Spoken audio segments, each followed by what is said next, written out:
क्या आप तैयार हैं अपने सपनों को हकीकत बनाने के लिए? चलो बात करते हैं करोड़पति बनने की। सबसे पहली बात, खुद पे यकीन रखो। अगर आप सपना देख सकते हैं तो उसे पूरा भी कर सकते हैं। शुरुआत करो साफ और अचीवेबल गोल्स बनाकर। इस साल 1 लाख रुपए बचाना चाहते हैं, उसे तोड़ दो। वो तो बस 8 और 333 रुपये महीना है। अगला, खुद में इन्वेस्ट करो। किताबें पढ़ो, कोर्स करो और ऐसे स्किल सीखो जो आपकी वैल्यू बढ़ाए। याद रखो, नॉलेज ही पावर है। अब पैसों की बात करते हैं।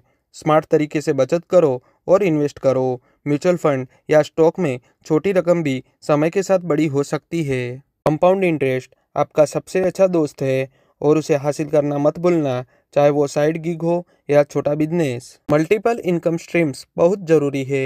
आखिर में फोकस रहो और पैशन रहो। रोम एक दिन में नहीं बना था और आपकी दौलत भी नहीं बनेगी, तो किसका इंतजार कर रहे हो? आज ही शुरुआत करो और आपका करोड़पति बनने का सफर अब शुरू होता है। ज़्यादा टिप्स के लिए सब्सक्राइब करो और चलो मिलकर इन सपनों को पूरा करते हैं।